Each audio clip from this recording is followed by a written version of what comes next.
Purge troopers were elite Imperial troops specifically trained to hunt down Jedi who survived Order 66. As we all know, clone troopers had hidden inhibitor chips in their heads, allowing Palpatine to execute Order 66 and nearly wipe out entire Jedi Order. However, this was all meticulously planned by Palpatine. Before the end of the Clone Wars and rise of Galactic Empire, Palpatine identified select Jedi who could be turned to dark side and become Imperial Jedi hunters, the Inquisitors. He anticipated that a few Jedi would survive Order 66 and sought to manipulate them. During the execution of the Order, some of the Jedi that could be turned to the dark side were spared and their clone commanders were given order to stand down. Several Jedi succumbed to this manipulation, with the Empire ultimately breaking them. While they were formidable, their training in the dark side was intentionally limited to prevent them from becoming a serious threat to Emperor and Vader. Still, every Inquisitor was unstable and power-hungry, leading to many internal conflicts, such as a big chase on Coruscant, power struggles, and even betrayals against Darth Vader.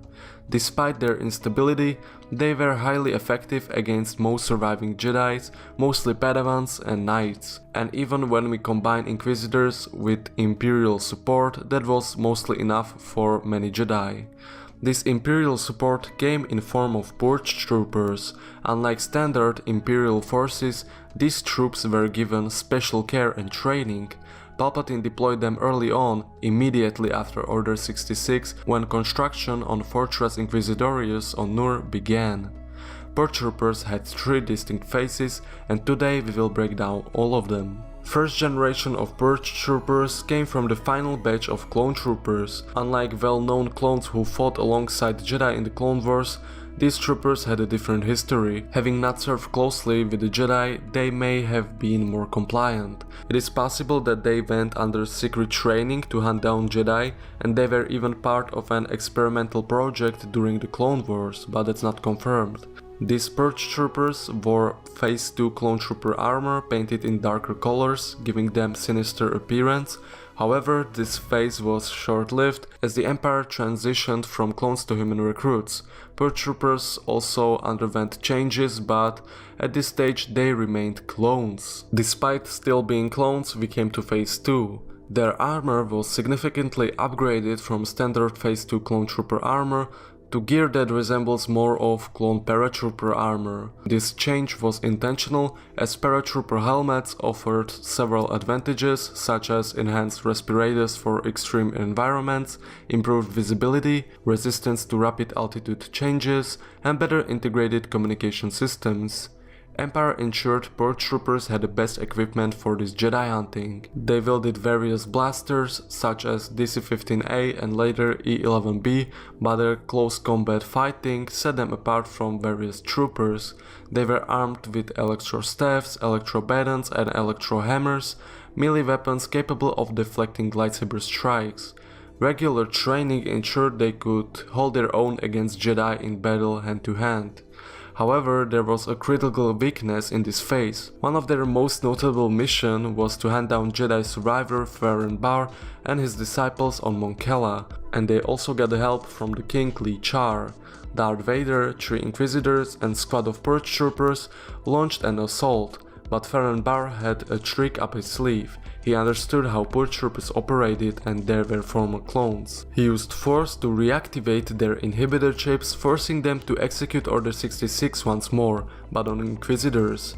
Purge troopers turned on their Inquisitors and killing one of them in this chaos. This mission was a catastrophic failure for Inquisitors, as they nearly perished at the hands of their own troops. This exposed serious flaw in this project. Purge troopers operated separately from the centered Imperial military, functioning more as a small unit with their own command structure. However, clones were liability in this project, and inhibitor chips was this part. Change was necessary. As clones were phased out of Imperial military, so too were clone Purge troopers. Clones proved too independent, expensive to produce, and vulnerable to manipulation, as in the case of Farron Bar on Mon Cala that I mentioned. Empire transitioned completely to human recruits, and even for Purge troopers. ensuring loyalty and stability. Despite being human, these Purge troopers were far superior to standard stormtroopers.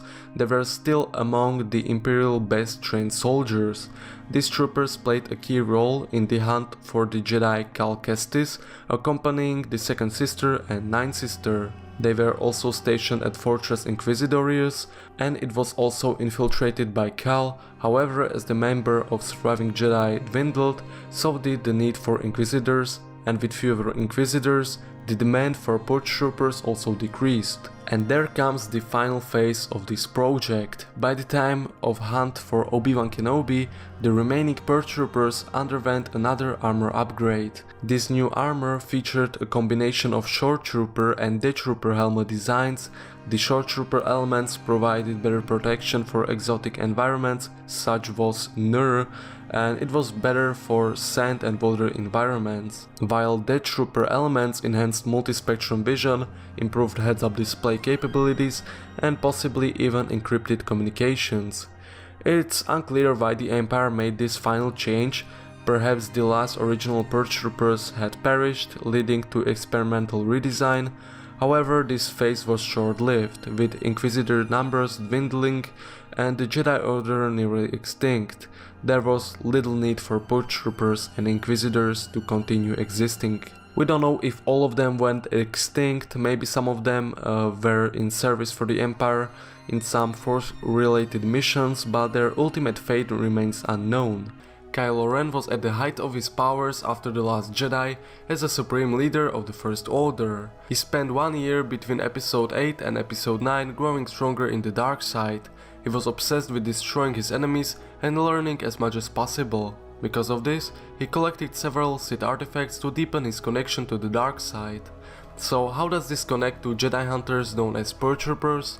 Kylo Ren likely drew significant inspiration from the Empire.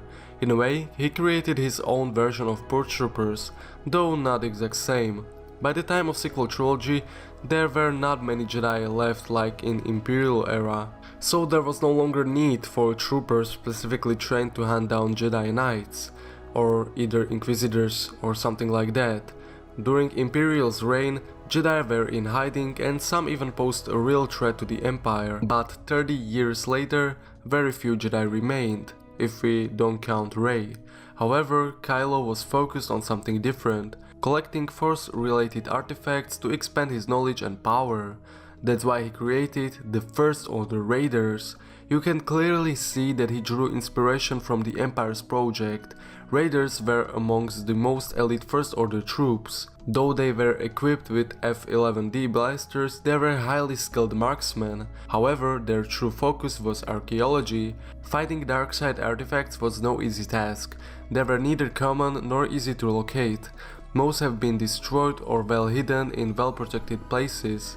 The artifacts that remained were often sealed away in ancient temples or structures across various worlds. Even then, accessing them usually required big knowledge of the Force or big knowledge of traps and how to avoid them. Many of these sites were designed by Sith and Darksiders, so there were a lot of deadly traps. Some relied simply on mechanism or some even on the Force. These troops needed more than just combat skills. They had to understand history, decode ancient languages and be aware of myths and legends. Most importantly, they had to know how to safely extract Sith relics, as these objects were often highly dangerous and difficult to manipulate. We don't know much about their history, but we know that they pursued the archaeologist Mika Grey on planet Shajri, where she was searching for ancient Sith relic.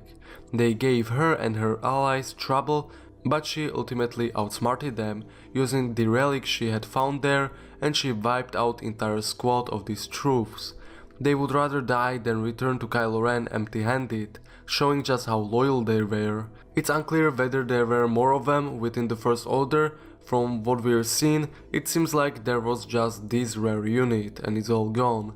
By episode 9, Kylo was searching for Sith artifacts on his own, and in the end, this entire concept proved to be a failure. Still, I would like to see more of these troops explored in future stories. It is interesting to view them as a continuation of Purge Trooper program.